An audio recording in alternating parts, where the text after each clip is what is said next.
Neste mês, estamos meditando na carta de Paulo aos Efésios. A obra-prima do apóstolo Paulo, embora alguns preferissem Romanos, mais longa, mais completa nesse sentido, mas Efésios é uma obra da maturidade espiritual do apóstolo Paulo. Muita clareza, em poucos aspectos para o entendimento, e isso foi no capítulo 1, o entendimento dessa oração indireta que ele faz. E agora chegamos ao capítulo 2. Quero pedir a você, então, que abra a sua Bíblia ou me acompanhe na leitura que farei na NAA, Nova Almeida Atualizada. Pretendemos a cada semana ler um ou mais capítulos desta sublime, magnífica carta que todos aqui, com certeza, você também em casa, todos já lemos. Mas a Bíblia tem essa característica. A cada vez que lemos, parece que tem algumas palavras que não estavam ali, como se tivessem sido colocadas na manhã de hoje. Assim é a palavra de Deus, sempre muito atual. Leio então, capítulo 2.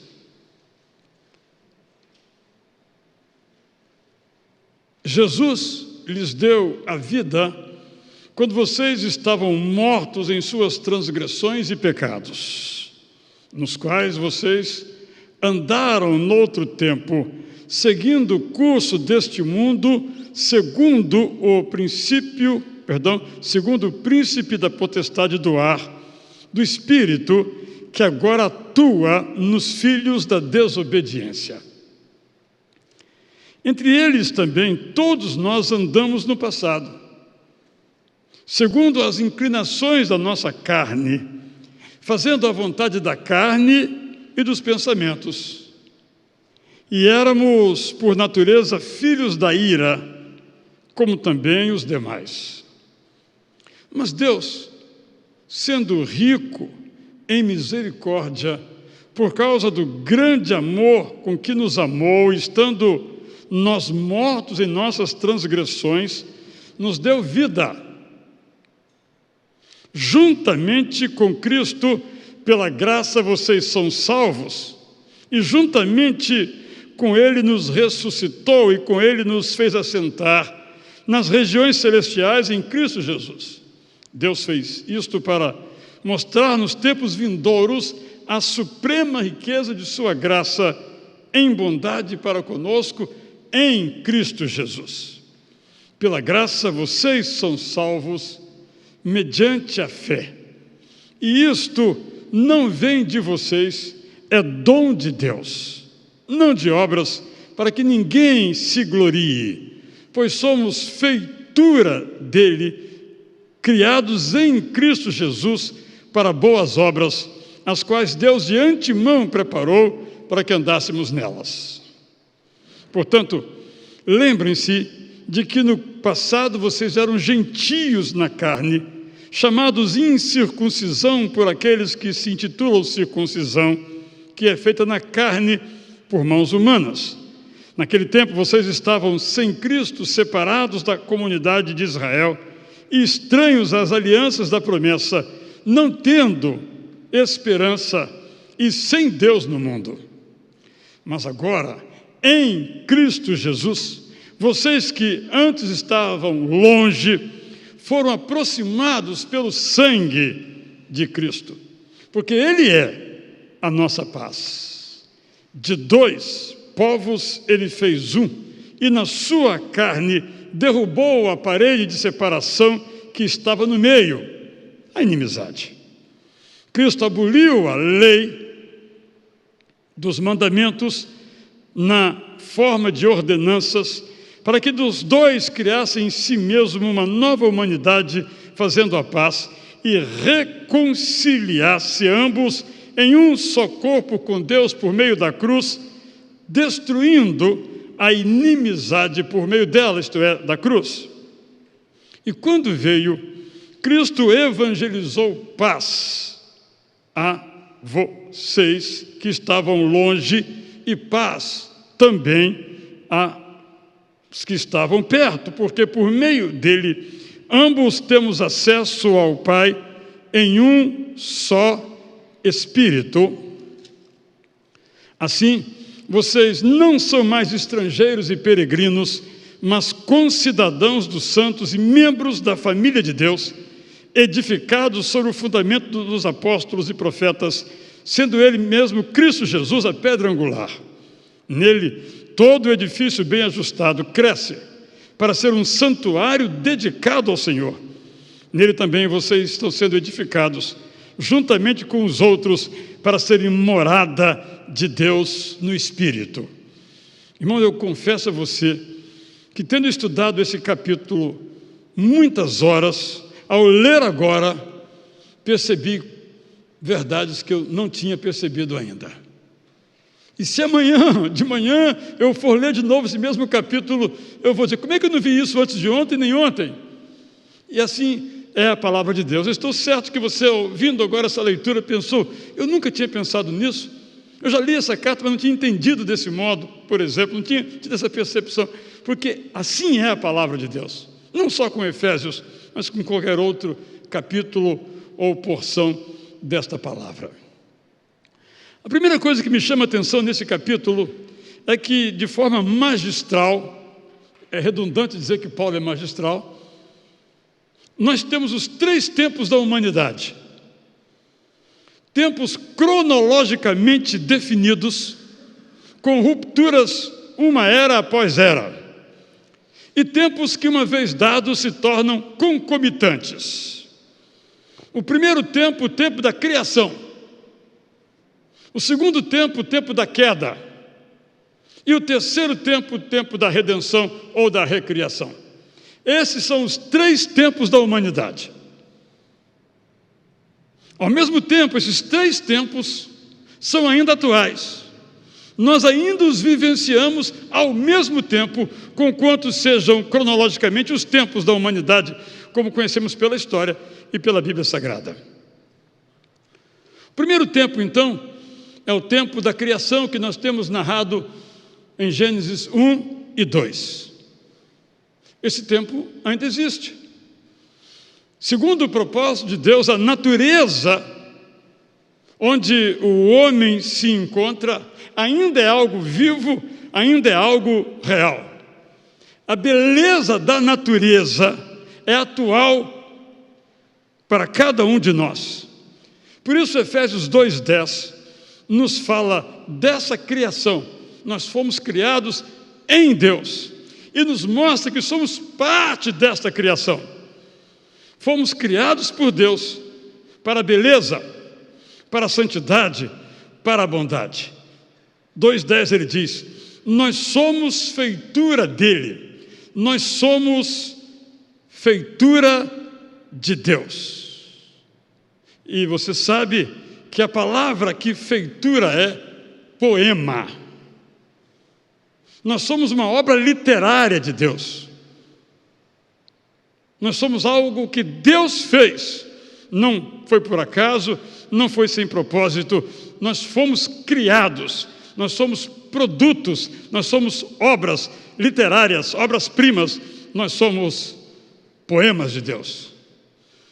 O Salmo 8, conhecemos bem, deixa isso muito claro, quando afirma que Deus nos fez pouco menor do que Ele mesmo, e de honra e de glória nos coroou.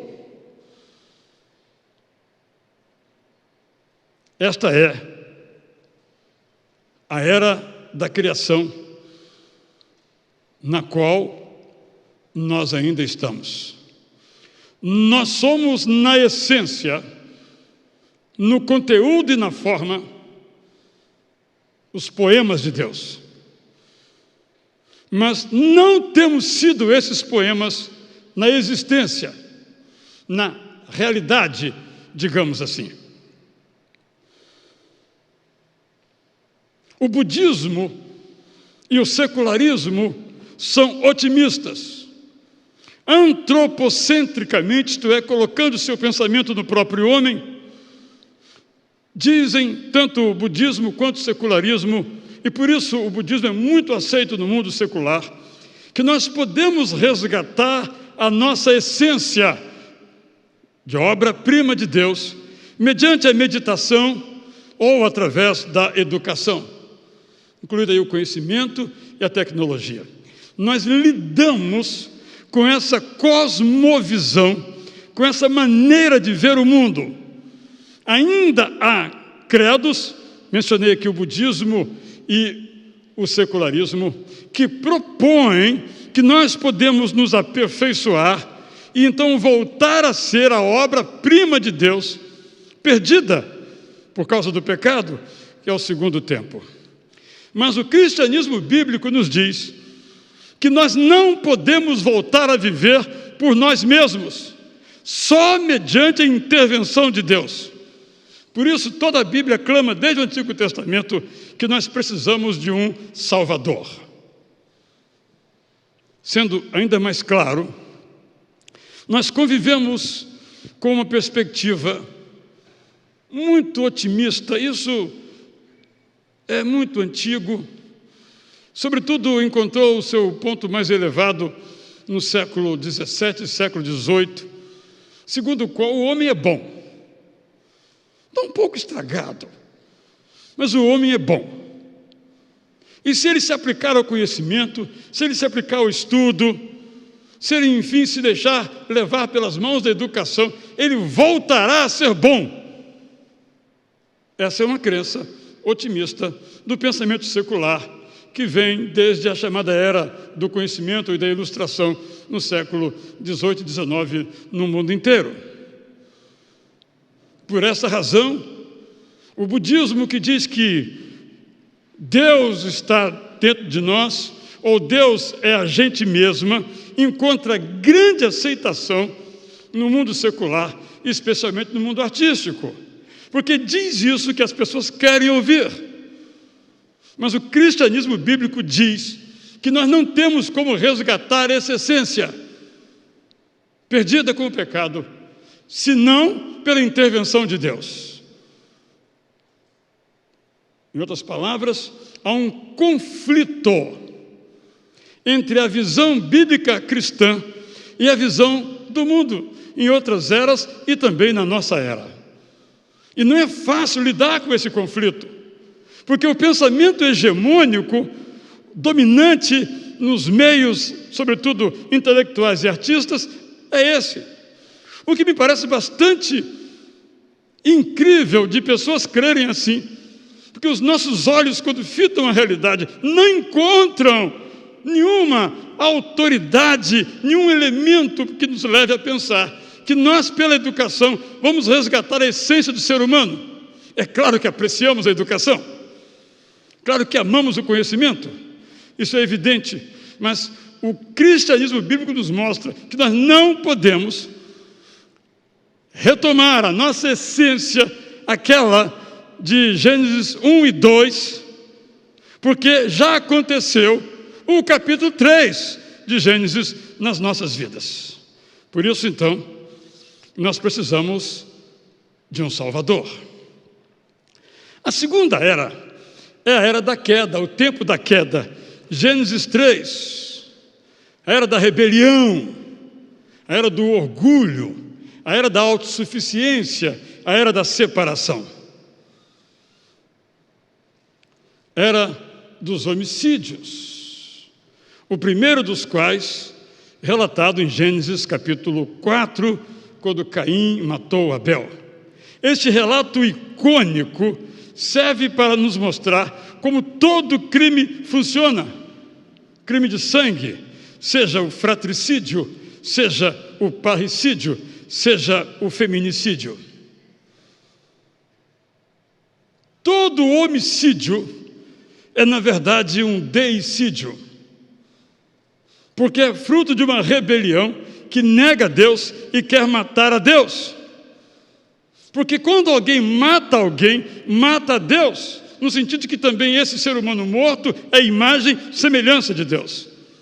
Por isso que Efésios 2:1 a 3 e 2, 11 e 12 descrevem a nossa condição depois da queda. E essa condição dura até os dias de hoje. O apóstolo Paulo nos diz que estávamos mortos, espiritualmente mortos, isto é, vazios, completamente vazios, porque separados de Deus. E um homem separado de Deus não consegue ser homem, na sua essência. É homem pela metade, é imagem e semelhança de Deus, mas imagem e semelhança pálida, apagada. Paulo então diz, Efésios 2, 1 a 3, ele lhe deu vida. Quando vocês estavam mortos em suas transgressões e pecados, nos quais vocês andaram no outro tempo, segundo o curso deste mundo. Esse é o jeito de ser deste mundo. Segundo o príncipe da potestade do ar, do espírito que agora atua nos filhos da desobediência, entre eles também nós todos andamos no passado, segundo as inclinações da nossa carne, fazendo a vontade da carne e dos pensamentos, e éramos por natureza filhos da ira, como também os demais. Eu li os versos 1 e 3, leio agora os versos 11 e 12. Lembrem-se, portanto, que no passado vocês eram gentios na carne, chamados incircuncisão por aqueles que se intitulam circuncisão, que é feita na carne por mãos humanas.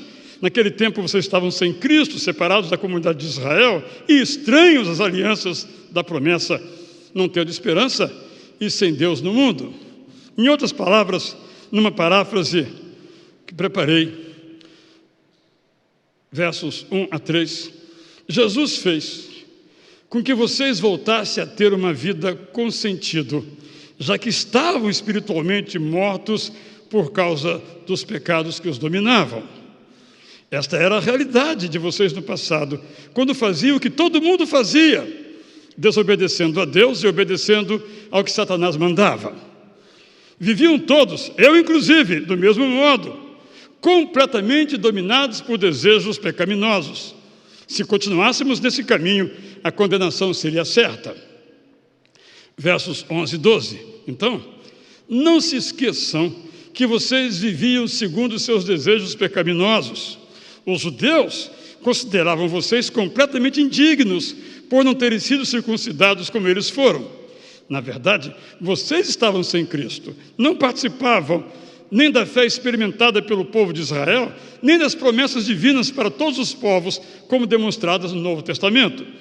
Vocês estavam sem esperança, porque estavam sem Deus no mundo. O apóstolo Paulo diz algo muito similar na sua carta aos Romanos, capítulo 7, versos 14 a 15. Bem sabemos que a lei é espiritual. Eu, porém, sou carnal, vendido à escravidão do pecado, porque nem mesmo eu compreendo o meu próprio modo de agir, pois não faço o que prefiro, e sim o que detesto. Por causa do pecado, não há lugar para o otimismo. O otimismo é um mito que nos faz sentir bem e nos mantém afastados de Deus. Eu gosto muito do poema de John Donne, que em 1633 escreveu um soneto do qual extraio algumas linhas. Qual cidade usurpada de outro governante, me esforço em receber-te, mas, ó, é em vão. Seria salvo por teu vice-rei a razão, mas cativa ela se mostra infiel ou titubeante. Ainda te amo e seria amado avidamente, mas estou prometido para o teu inimigo. Separa-me, desata ou rompa novamente. Esta é a expressão em que nós somos aqui chamados por alguém como se habitasse numa cidade usurpada, como se fosse alguém casado ou prometido com o inimigo. É isso que a queda faz. Não há, portanto, lugar para o otimismo. Mas, em Gênesis 3,15, nós temos o início, a inauguração da terceira era. Há uma expressão, uma palavra de Deus à serpente, convenhamos, totalmente misteriosa. Gênesis 3,15. Porém, inimizade entre você, serpente, representando Satanás, a quem servia, e a mulher, entre a sua descendência e a descendência dela. Este lhe ferirá a cabeça e você lhe ferirá o calcanhar. Ou, numa paráfrase, talvez nos facilite mais a compreensão, além disso, você e a mulher serão inimigos, e essa inimizade alcançará os seus descendentes. Um deles será ferido por você no calcanhar, mas um descendente da mulher vai ferir você mortalmente na cabeça. Na cruz, portanto, o mistério acabou. O plano secreto de Deus anunciado em Gênesis 15 se realizou. Jesus venceu. E o apóstolo Paulo traz a ata desta vitória. Efésios 2, 4-7. Mas Deus, sendo rico em misericórdia por causa do grande amor com que nos amou, estando nós mortos em nossas transgressões, nos deu vida juntamente com Cristo, pela graça vocês são salvos, e juntamente com Ele nos ressuscitou, e com Ele nos fez assentar nas regiões celestes em Cristo Jesus. Deus fez isto para mostrar que nos tempos vindouros, esta suprema riqueza da sua graça, em bondade para conosco em Cristo Jesus. Ele toma esse bordão, pela graça vocês são salvos, e repete a mesma verdade nos versículos 8-10. Pela graça vocês são salvos mediante a fé. Isso não vem de vocês, é dom de Deus, não de obras para que ninguém se glorie, pois somos feitura, poemas dele, criados em Cristo Jesus para as boas obras, as quais Deus de antemão preparou para que andássemos nelas. De outra maneira, podemos entender, numa paráfrase, que o Deus eterno entrou em ação e demonstrou sua bondade para conosco, motivado tão somente por seu imenso amor. Estávamos espiritualmente mortos por causa de nossos pecados, mas o Deus eterno fez que voltássemos a viver por meio do que Jesus Cristo fez por nós, e esta foi uma ação da graça. Quando Deus eterno ressuscitou Jesus, fomos ressuscitados juntos e passamos a desfrutar de todas as bênçãos que Cristo mesmo experimentou. O Deus eterno agiu assim para mostrar definitivamente a suprema beleza e a magnífica bondade da sua graça por meio de Cristo Jesus. Portanto, versos 8-10, nós somos salvos através da fé. Não conquistamos a salvação. Na verdade, a salvação é um presente de Deus para nós. Se fosse conquistada, ficaríamos orgulhosos. Podemos estar seguros que somos obras-primas das mãos do Deus eterno e que fomos recriados por Cristo Jesus para fazer o bem. É assim que precisamos viver. Nesse terceiro tempo, nessa terceira era, nós somos chamados para boas obras. Quando fomos criados, Gênesis 1 e 2, fomos criados para boas obras. Mas o pecado entrou de nossa vida de tal modo que só passamos a amar aquilo que é bom para nós. E agora, a igreja é chamada para recriar a humanidade.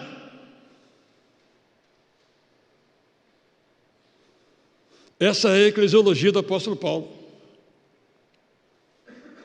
A igreja é chamada para recriar a humanidade. Embora saibamos que as nossas boas obras não conseguem produzir a salvação, mas boas obras são produzidas pela salvação, na expressão de John MacArthur. Quais são as boas obras? Eu fiz aqui uma listinha com 4 boas obras. Talvez você mencionasse outras. Eu tive que parar porque logo veio a 5ª e a 6ª, e aí não funciona, a gente não consegue gravar isso. Então eu queria dizer que boas obras são estas, ou belas obras são estas. São as obras com as quais nós, chamados por Deus, participamos da recriação dele no mundo. Nós recriamos o mundo por meio de relacionamentos inspirados por Deus, com nossos desejos e atitudes sob o seu controle. Eu acho, eu quero, eu penso.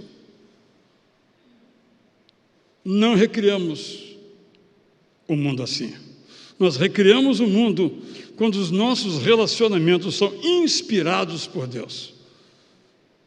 Quando os nossos desejos estão sob o controle de Deus. Quando as nossas atitudes estão sob o comando de Deus.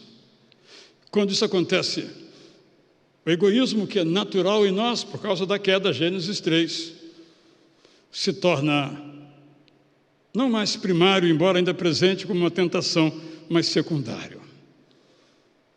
Quando nós deixamos que Deus nos inspire, domine e controle nossos pensamentos, desejos e atitudes,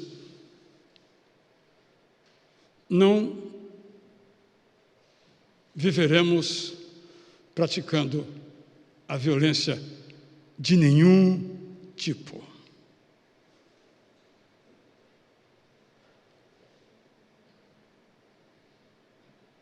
A violência não é um apanágio apenas dos que não creem em Jesus. A violência é uma marca. Se eu pudesse fazer uma brincadeira, é uma marca da besta em nós.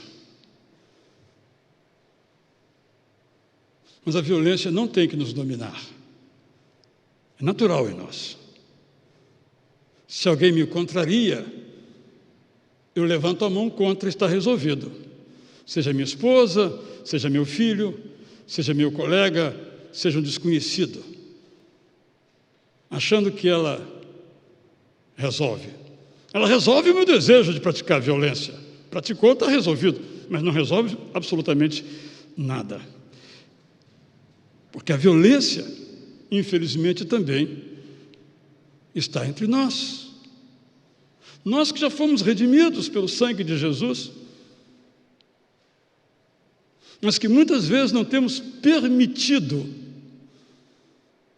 que o Espírito Santo controle esses nossos desejos pecaminosos de guerra e de violência. Então, eu vou repetir o que é a boa obra nesse contexto aqui. É ter relacionamentos inspirados por Deus, com desejos e atitudes sob o controle do Espírito Santo. Segunda boa obra, nós recriamos o mundo com compaixão pelas almas dos outros. E aqui eu trago uma frase que é o título de um livro que muitos aqui leram, muitos cristãos leram, de um autor chamado Oswald Smith, um canadense. E o seu livro tinha um título que eu até diria que nem precisa ser lido, porque o título é tão claro, que já a mensagem toda está ali. Paixão pelas almas.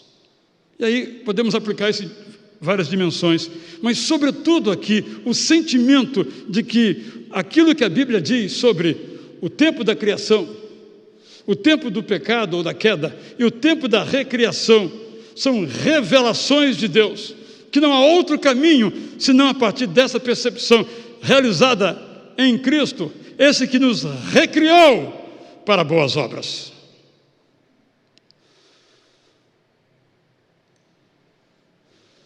Hoje, em nosso culto das 17 horas, a nossa irmã Jamile, fica em pé, Jamile. Eu sei que você vai corar toda vermelhinha, está de roupa vermelha até. Essa é a Jamile, que participa conosco no culto das 5 horas, nossa dirigente lá do culto. E ela dizia, depois de um vídeo que ela projetou da área missionária, sobre relacionamentos. Viver de um modo que as pessoas querem seguir a Cristo por causa dos nossos relacionamentos. Nesse sentido, quero lembrar a campanha de missões nacionais este ano. Para lembrar uma anterior, Cristo é a única esperança. Ora, como eu disse, no secularismo e no budismo, a esperança é uma reconstrução, uma retomada, uma redescoberta, uma realização da bondade humana. Então, Cristo não é a única esperança. Cada um de nós é a sua própria esperança, vai conseguir realizar essa essência outra vez, sem Cristo. Pela educação, pelo estudo, por alguma outra realidade experiencial. E essa campanha nos remonta, então, a outra campanha, em meados dos anos 60, que é o mesmo dístico, Cristo, a única esperança, e imagem mais ou menos a mesma, com alguma alteração. E os batistas tinham, então, um slogan, além dessa proposta, que era a seguinte: 1 mais 1 igual a 500 mil. Você já logo entendeu. Naquela época, em 65, os batistas eram 250 mil pessoas. E se naquele ano cada batista levasse mais essa paixão pelas almas, a Cristo, no ano seguinte seríamos 500 mil. Será que é uma proposta tão difícil assim? Foi, não se realizou. Porque nem todos nós temos essa percepção pessoal de que somos os pregadores do Evangelho de Jesus. Poucos anos depois, uns 4 ou 5 anos depois, o alvo se realizou e os batistas passaram a ser 500 mil e vem crescendo hoje 1,5 milhão, 1.800.000, só para esse registro. Mas ainda é uma realidade muito distante a afirmação de que Cristo realmente é a única esperança. E a nossa percepção de que nós somos os pregadores, nós é que dizemos isto ao mundo, através de relacionamentos e através de palavras. E a pergunta é: cremos, nós, creio eu, que Jesus Cristo é a única esperança ou há outras? Terceira boa obra. Nós recriamos o mundo com uma paixão pela justiça, com atos de misericórdia. Se nós olharmos para a história do cristianismo e pensarmos apenas na questão demográfica, dos números, o período em que mais cresceu foram, entre outros aspectos, o período em que o mundo olhou para a igreja e viu, através de seus atos de bondade, justiça e misericórdia, o próprio Jesus Cristo. Então as pessoas diziam: é isso que eu quero para mim.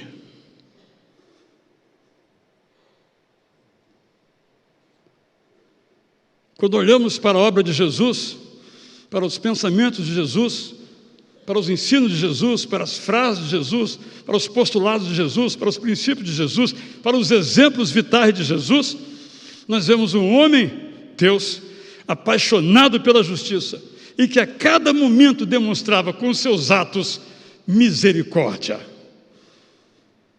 Quando ele via alguém em profundo sofrimento, diz o texto bíblico, as suas entranhas se moviam.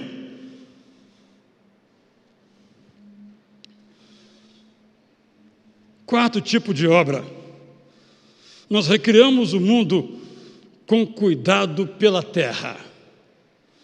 Tem havido um movimento tecnológico aí que a alguns de nós parece assim um pouco bizarro, que é uns ricaços aí construindo foguetes, eles mesmos vão neles e vendem a preço exorbitante, pelo menos para nós aqui, uma viagem espacial. E o pensamento subjacente é: do jeito que vai a Terra, com essa destruição do meio ambiente, logo, logo teremos que fugir. E de novo, se isso acontecer, só vai fugir a elite, que pode subir num foguete daquele. Ou quem tem medo de avião, também não vai fugir. Eu não fugirei, porque medo não tenho, mas dinheiro para pagar aquilo certamente não terei. Então eu preciso cuidar da terra. Brincadeiras à parte.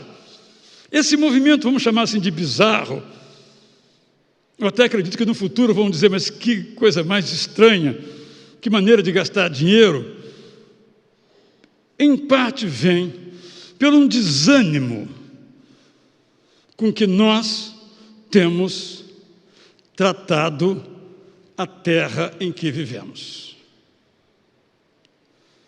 Aí voltamos a Gênesis 1 e 2, o modo como devemos tratar a terra está apresentado nos capítulos 1 e 2. E a Bíblia diz maravilhosamente bem no capítulo 1, que quando Deus criou cada coisa, cada ser, cada peça, cada astro, Ele viu que era muito bom. Quando criou os animais, Ele viu que era bom. Deus criou o mundo bom. Gênesis 1 e 2. Deus criou o homem bom. Na sua essência, o homem é bom. Gênesis 2. Feito a nossa imagem e semelhança, diz o Senhor Criador. Mas depois que o capítulo 3 veio, o sangue foi derramado e a terra começou esse processo de destruição vertiginosa em nome disso ou em nome daquilo. Nós precisamos nos envolver em atos de defesa da nossa terra, a menos que queiramos fugir em naves espaciais. O apóstolo Paulo, então, nos versos 13 a 18, 19 a 22, nos traça o nosso retrato.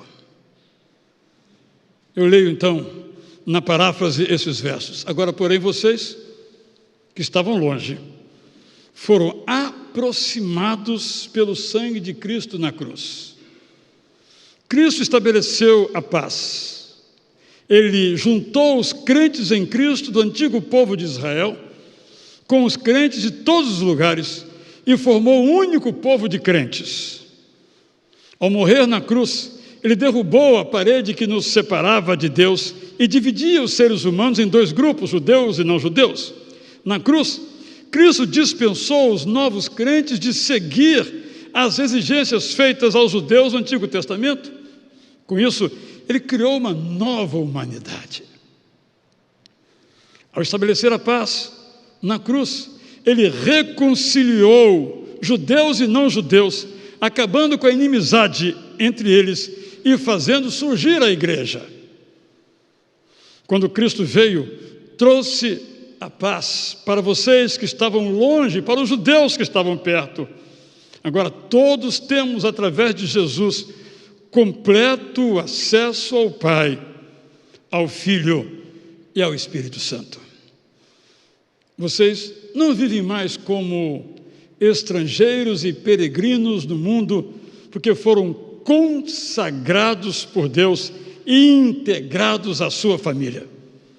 Vocês seguem os ensinos dos apóstolos e dos profetas, desenvolvidos a partir do que Cristo foi e é. É em Cristo Jesus que os crentes devem se espelhar para que cresçam saudavelmente e sejam totalmente dedicados ao Deus eterno. Viver desse modo deve ser o nosso desejo possível quando o Espírito Santo de Deus habita em nós. Versículo chave de todo esse capítulo, vou lê-lo outra vez. Capítulo 2, verso 10. Somos feituras de Deus. Gênesis 1 e 2. Criados em Cristo Jesus, como nos mostra todo o Novo Testamento, para boas obras, aos quais Deus de antemão preparou, isto é, as quais Deus sempre desejou que andássemos segundo estas boas obras, e algumas das quais eu mencionei. Primeiro tempo, o tempo da criação. Segundo tempo, o tempo da queda. Terceiro tempo, o tempo da recriação. E a pergunta que eu me faço: eu estou com Jesus nesse projeto de recriar a humanidade? A pergunta que eu lhes faço: vocês estão com Jesus nesse projeto de recriar a humanidade? Cristo é a única esperança. E a igreja é a porta-voz dessa esperança. A igreja em si não é a esperança. Eu estou nela, né? Não pode ser esperança para o mundo. Mas ela é porta-voz da esperança, que é Jesus Cristo. A igreja, portanto, não é apenas uma instituição, embora o seja. A igreja é essa que se junta a Jesus, criação nova, para participar da obra de recriação do mundo. Vocês se lembram, e termino, quando em alguns lugares o apóstolo Paulo diz que nós vamos julgar o mundo? Texto de difícil compreensão, mas certamente o apóstolo Paulo está falando de nossa tarefa no mundo. Se eu pudesse usar a mensagem das naves espaciais modernas, eu diria: se nós fracassarmos, as naves espaciais terão que nos salvar.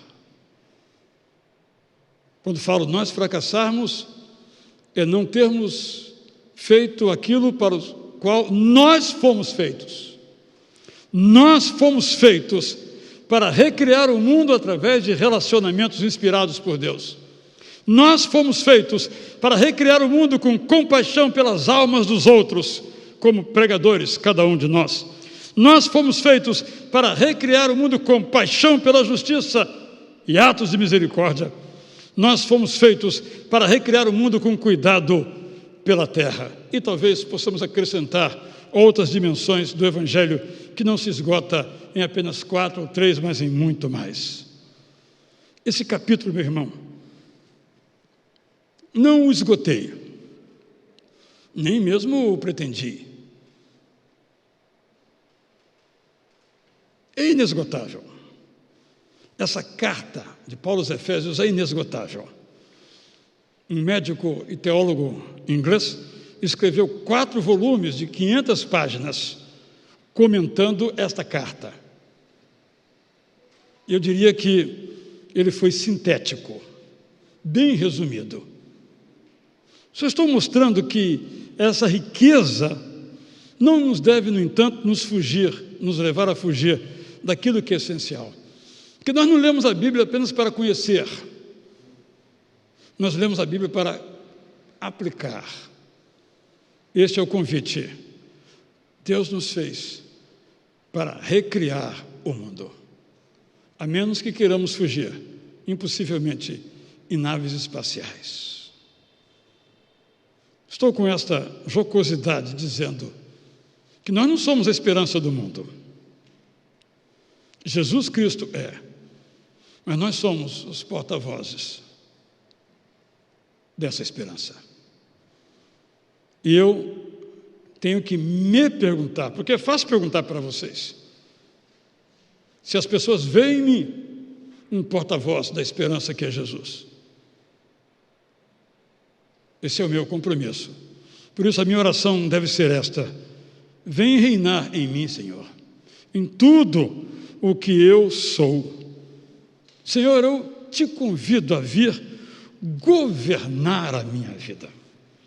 É um hino difícil de ser cantado. Porque Gênesis 1, ok. Mas Gênesis 3, na nossa rebelião, na nossa autossuficiência, na nossa autocrença de que somos capazes de restabelecer em nós a essência de Deus, como é que Ele vai reinar em nós? Eu mesmo sou meu próprio rei, eu mesmo me governo. Então a oração continua. Que haja sempre na minha boca um contínuo louvor por tudo aquilo que Jesus fez, belamente aqui apresentados nos capítulos 1 e 2, e vamos prosseguir proximamente mostrando essas mesmas verdades nos capítulos seguintes desta obra. Prima em pé, vamos orar assim.